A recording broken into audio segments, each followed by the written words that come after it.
Before I started at Full Sail, I worked in construction for over 10 years, and there were some ups and downs.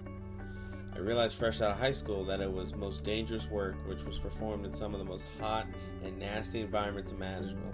However, I always found myself taking the lead and coming up with strategies to mitigate those risks.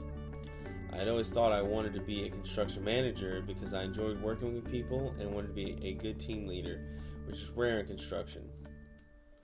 Most of the guys in the field were taught how to do things the same way for generations, and I had some success trying to create new, creative ways to do the work which could prevent exhaustion or injuries.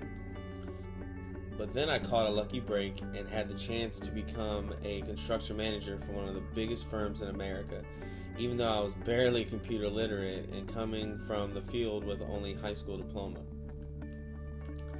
It was scary accepting this new position because I would have to learn the business side of construction, and I would be working with college graduates who had degrees in management. Because of that, I struggled to adapt to the fast-paced and high-stress workloads.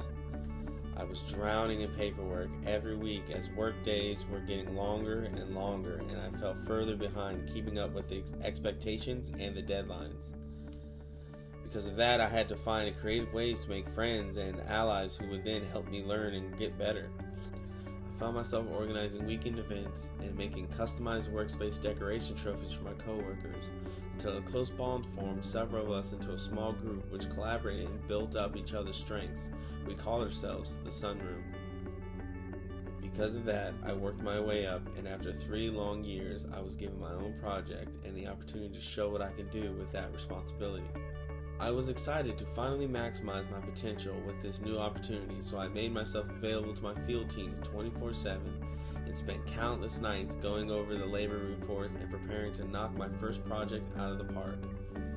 Until finally, I realized they just gave me a project almost destined to fail and one nobody else wanted, and dealing with a bad project worth over $10 million showed me a whole new level of stress and unfulfillment.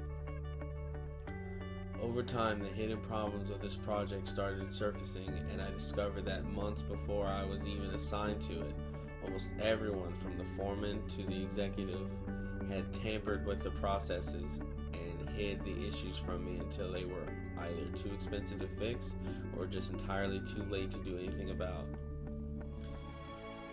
And ever since, I decided to pursue my passion for film because I didn't want to fight for success in an industry that wasn't giving me an emotional payoff for that success.